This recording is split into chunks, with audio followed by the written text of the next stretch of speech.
వెంటనే జగన్ ఇచ్చేవాడు, తల్లులకు ఇచ్చేవాడు, పిల్లలకు మేలు చేసేవాడు.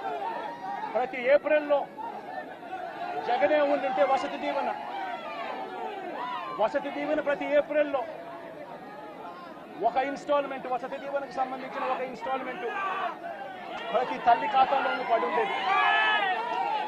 జగనే ఉండింటే ఈ పాటికే రైతు భరోసా రైతన్నలకు వచ్చి ఉండేది.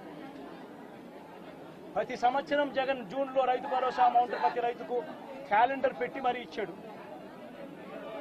జగనే ఉండింటే అమ్మఒడి డబ్బులు ఈ పాటికి తల్లులకు వచ్చి ఉండేటివి.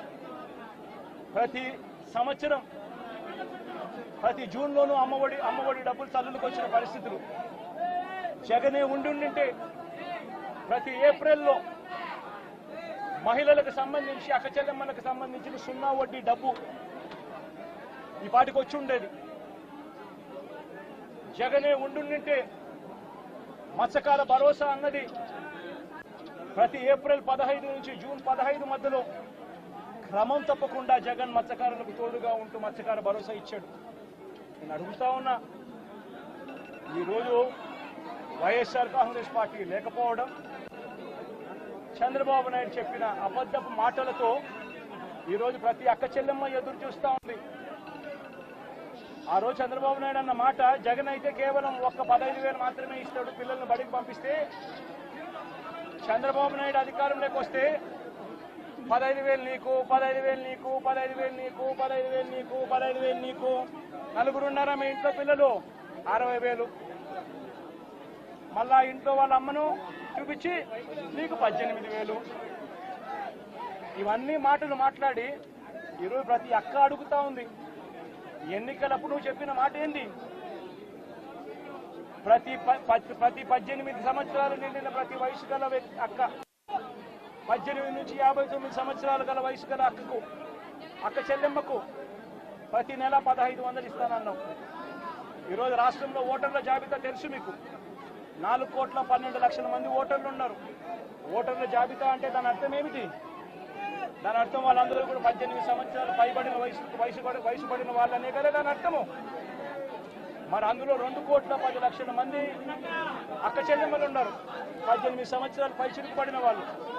ఆ 2,10,00,000 మంది అక్క చెల్లెమ్మలకు పెన్షన్ తీసుకుంటున్న వాళ్ళు కాస్తో కూస్తో కొంచెం పక్కన పెట్టినా కూడా 1,80,00,000 మంది అక్క చెల్లెమ్మలు ఈరోజు మాకు 1,500 ప్రతి నెల ఇస్తానన్నావు, ఏమైంది మా 1,500, మా పరిస్థితి ఏమిటి, నీకు ఓటేసాం, నీ మాటలు నమ్మి అని చెప్పి అడుగుతా ఉన్నారు అక్క చెల్లెమ్మలు.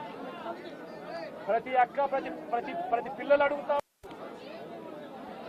జగన్మామ ఉన్నప్పుడు క్రమం తప్పకుండా జగన్మామ 15,000 మా అమ్మకి ఇచ్చేవాడు అమ్మఒడి కింద.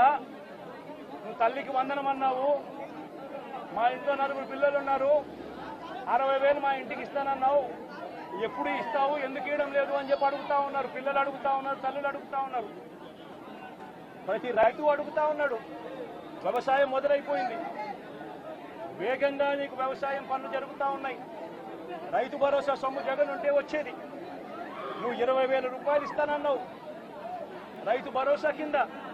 పెట్టుబడి సహాయం కింద 50 లక్షల మంది రైతన్నలు ఇవాళ అడుగుతా ఉన్నారు, మా పెట్టుబడి సాయం కింద 20,000 ఇస్తానన్నావు, ఏమైందా డబ్బు అని చెప్పి రైతన్నలు ఎదురు చూస్తూ అడుగుతా ఉన్నారు.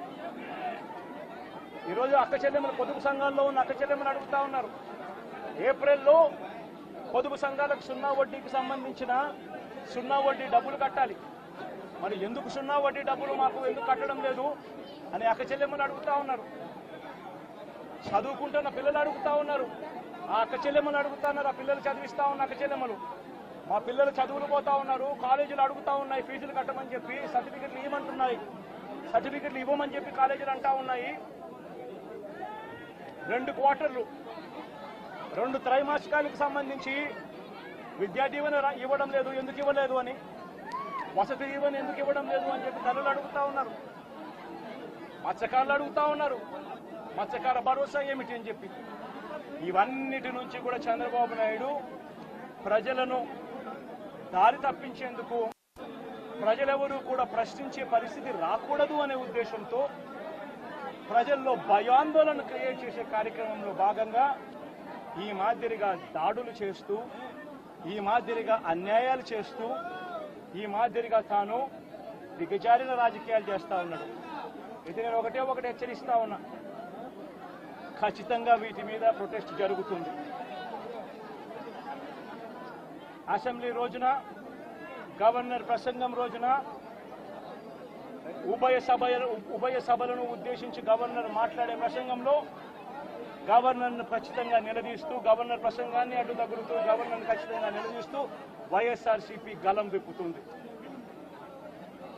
దాని తర్వాత ఖచ్చితంగా మళ్ళీ మంగళవారము వైఎస్ఆర్సీపీకి సంబంధించిన ఎమ్మెల్సీలు, ఎమ్మెల్యేలు, ఎంపీలు, రాజ్యసభ సభ్యులు, లోక్సభ సభ్యులు అందరూ కూడా ఢిల్లీకి వెళ్తారు. వెళ్ళి బుధవారము ఢిల్లీలో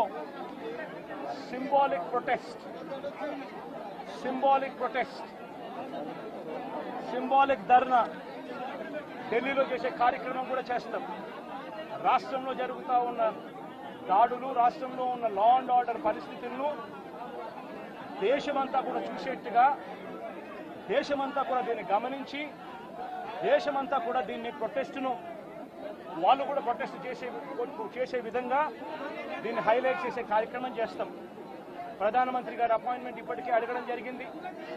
అమిత్ షా గారిని ప్రెసిడెంట్ అపాయింట్మెంట్ కూడా అడగడం కూడా జరుగుతుంది. వీళ్ళందరూ కూడా అపాయింట్మెంట్ ఇస్తే వీళ్ళందరినీ కూడా కలిసి వీళ్ళందరికీ కూడా చెప్పే కార్యక్రమం కూడా చేస్తాం. సరే, ఈ ఇష్యూలో మీ చెప్పేటప్పుడు నువ్వు స్లోప్ అవుతుంది కదా.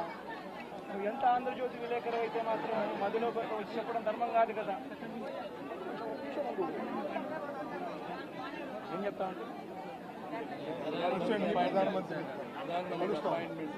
సీరియస్గా జరుగుతా ఉన్నప్పుడు ప్రకారం మొదలు పెట్టారు. ప్రధానమంత్రి అపాయింట్మెంట్ను, హోంమంత్రి అపాయింట్మెంటు, ప్రెసిడెంట్ గారి అపాయింట్మెంటు, వీళ్ళ ముగ్గురు అపాయింట్మెంట్ కూడా అడగడం జరుగుతూ ఉంది. వీళ్ళ ముగ్గురిని కూడా కలిసే కార్యక్రమం కూడా జరుగుతుంది. వాళ్ళ అపాయింట్మెంట్లు ఇస్తే వాళ్ళని కూడా కలిసే కార్యక్రమం జరుగుతుంది.